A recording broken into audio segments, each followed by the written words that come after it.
Hello everyone, welcome to From the Star Wars Home Video Library. I'm your host, Nathan P. Butler. This time we take a look at an extremely rare Star Wars home video item that I actually didn't know existed until recently.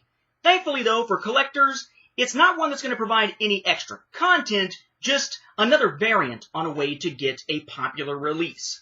This is something that, again, I didn't know existed until LegoFan2001, a longtime YouTube viewer of this series, spotted this on shopgoodwill.com of all places, and passed along that information to me. I was able to get more information about it from John Scaleri over on Justin Berger's Star Wars Home Video Facebook page, because he is someone who actually attended the event in which these were given out.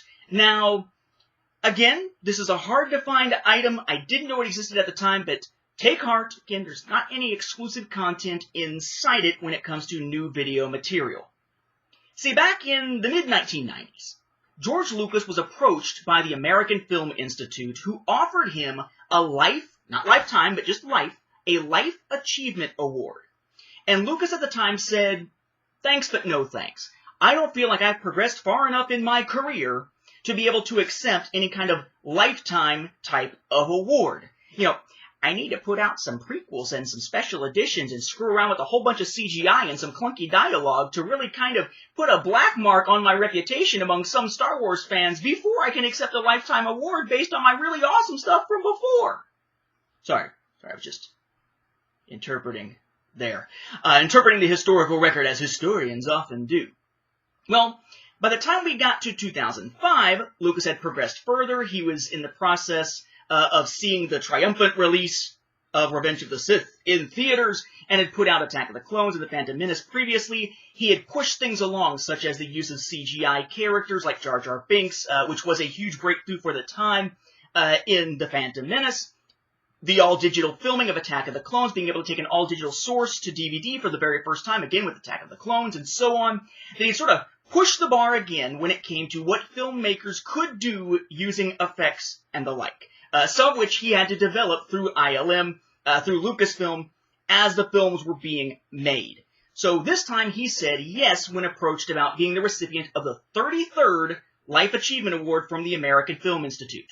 On June 9th of 2005, there was this big gala event to celebrate the man and his works. And you probably have seen clips from this event, even if you didn't watch it when it aired 11 days later on June 20th, on the USA Network on cable in the United States, because this was the big thing in which Carrie Fisher got up and gave that hilarious roast of George Lucas. It's when we got to see people like Mark Hamill, Harrison Ford, and others get up and give tribute. William Shatner of Star Trek fame did his big presentation of sort of a play on Frank Sinatra's My Way with a bunch of stormtroopers with him to celebrate Lucas. And much to his credit, this is also an event in which Maroon 5 played live music a couple of times. I say much to his credit because he himself was not a big fan. But Lucas, as you may recall, had stepped away from filmmaking for a long time to be a father and really try to do that right. And sure enough, when it came time to choose who was going to do the musical performances at his ceremony, he chose Maroon 5 because it was his children's favorite band. I always thought that spoke very well of the man, that he would make it inclusive of them and do something for them even when he is the one being honored. Well, when this event was held, everybody who came got a nice little booklet that talked a little bit about the man and his works. I actually have one of those coming to me in the mail. It's not in yet. I'll probably do a quick little supplemental video to show you that real quick sometime in the future once it does finally arrive. But for one of the higher tiers of guests, and yes, the different guests had different tiers, there was some schwag, as they call it, some free gifts given out if you actually attended the ceremony to honor Lucas as it was happening right there live. And one of those things given out, again, to those higher tier guests was a collection of some of George Lucas's most important films on DVD, the most recent DVD releases at the time. But because it's meant to be all together as one gift, they gave them as what amounts to a boxed set that includes, among other things, boxed sets. What they gave out was this. Again, one of the single rarest Star Wars home video items, as far as I know, that is available out there because it was never put up for sale at retail. It was just given out at that one event to celebrate George Lucas for his AFI Life Achievement Award in 2005, the 33rd annual award, and has since shown up a few times on eBay and places like that on the secondary market. Okay? Now, I will say, much to the chagrin of people like Brian Snook, my buddy who's big on the steelbooks and all, who helps out the show from time to time, that yes, when this arrived, everything inside it was still closed up in shrink wrap. And everyone's like, no, don't open it, it's rare, don't open it, man! And my response is, it's my collection, I don't plan to sell it, I'm not keeping them for value, I'm keeping them because I enjoy the collecting and the display and having them, so of course I'm gonna open up the thing. It's mine, I get to do with it what I want! Anyway, sorry. So what we have here is an acrylic box that I'll show you here once I take everything out of it. And you notice inside are several different items that should look very familiar because they're all essentially just retail releases of certain George Lucas films. They just happen to be put into this box designed specifically to fit just those things. You'll notice from the top, the only thing I'll show you here before we open it up, and then I'll show you the outside when you can see the words better. There is that GL there. That's not on the box, that's on a little card that is sitting on top of all the DVDs inside. So we take this and we open it up by just lifting off that acrylic top. What it says here on it is 2005 AFI Life Achievement Award, dash, or hyphen, a tribute to, and then in big letters, George Lucas. Nothing on the top. Other side is the exact same. And then on the side, AFI, American Film Institute logo, and USA Network, because that was who was going to air this on television. Okay? So in that case, it's just again, kind of an acrylic little sticky down on top of it type of cover. On top of everything that's in that box, sticky, is that GL you saw there from the top. You flip it around, and this is something I wouldn't have seen if I hadn't opened it. You have a message about what exactly is in here. Up at the top it says, 2005 AFI Life Achievement Award, a tribute to George Lucas, same as the title on the container there. And then at the bottom, AFI, a USA Network special event, Monday, June 20th, 9, 8 Central, USA Network, usanetwork.com, legalese. But here, in the center, between little sticky parts that stuck it on there, is the text about what it is that USA is doing and what AFI is doing. It says, USA Network will be there as the American Film Institute honors moving image pioneer George Lucas with the 2005 AFI Life Achievement Award. George Lucas is a master storyteller, creating classic cinematic characters enjoyed by generations of fans. His revolutionary special effects and innovations in movie sound and animation have inspired filmmakers and audiences all around the world. Celebrate with USA Network as the biggest stars come out to salute a living legend. And all on the little card that sits on top of everything else. Now, what exactly is inside here? Well, for our purposes, it's the Star Wars stuff that matters the most, but let's hit that last. We have inside here, and I'll remove the little info bit here. We have the boxed set of The Adventures of Indiana Jones. Now, you'll notice here 4 discs. This was set up pretty much the way that the 2004 release of the Star Wars original trilogy was set up, in that you had a widescreen and full screen version. This is the widescreen version, says so up at the top. And there's 4 discs, one for each film, plus one that's basically just bonus material here. We're not going to spend too much time with it because this is not a Star Wars product inside it, but let's take a quick look again. Bonus material, and going backwards through time, Indiana Jones and the Last Crusade, Indiana Jones and the Temple of Doom, and then Indiana Jones and the Raiders of the Lost Ark, originally just known as Raiders of the Lost Ark. No Kingdom of the Crystal Skull, that was still about 3 years away, back before that crapped on a franchise.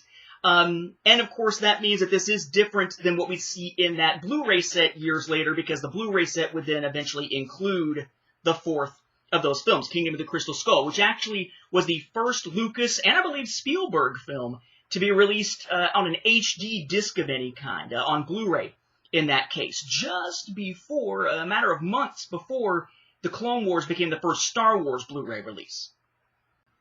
You also got a copy of the collector's edition, as it's called, widescreen release, of American Graffiti, which of course is not only a Lucasfilm, but included Harrison Ford.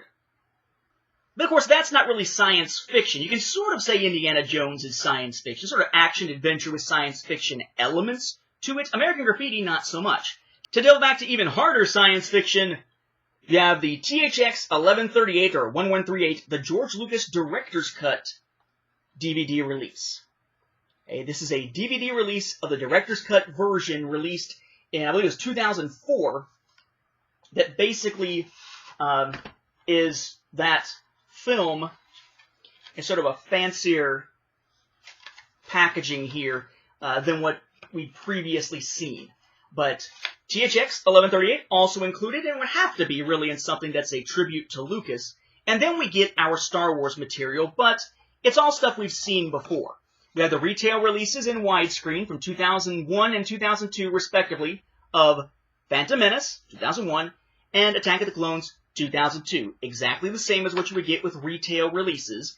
And then, from 2004, with its packaging still on it here, we have that original trilogy widescreen release that has, of course, whoops, there you go, that has those 4 discs in 4 separate DVD cases. A New Hope, The Empire Strikes Back, Return of the Jedi, and the bonus disc that has, among other things, Empire of Dreams. I wasn't able to show you before because I had it for years, but this is basically the piece that's on it when you buy it.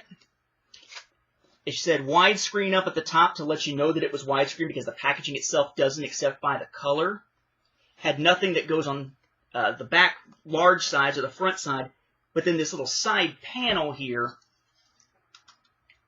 was there for the advertising and whatnot. It said, 4-disc set includes all 3 classic films digitally restored and remastered. And gives the names with the little Roman numeral logos, plus a bonus disc with over 4 hours of special features, including the extended DVD version of Empire of Dreams, the all-new documentary as epic as the films themselves, featuring an additional hour of never-before-seen footage and interviews. 3 featurettes chronicling the evolution of the legendary characters of Star Wars, a glimpse at the birth of a lightsaber, and the influence of the movies on other filmmakers in The Force is With Them, The Legacy of Star Wars. An exclusive behind-the-scenes look at Episode 3 in The Return of Darth Vader. Trailer and Xbox playable demo with an entire level of the Star Wars Battlefront game, plus a sneak peek at the making of the Episode 3 video game. Theatrical teasers, trailers, and TV spots from all 3 films. Still galleries, a DVD-ROM web link to exclusive content, and more. And DVD technical specifications, all new commentaries for each film by George Lucas cast and crew, widescreen version enhanced for 16:9 TVs, sound, English Dolby 5.1 Surround EX, English Dolby 2.0 Surround, Spanish Dolby 2.0 Surround, French Dolby 2.0 Surround, subtitles, English. Okay, so just this little thing you would still have seen if you were buying this in the store. And yes, that means I've created a horrible, horrible sin. I've not only opened up the big thing, but opened up this as well. Oh, the horror! Again, my collection? To quote the Cartman, I do what I want! Or something like that. Really an odd day, it seems like, for me.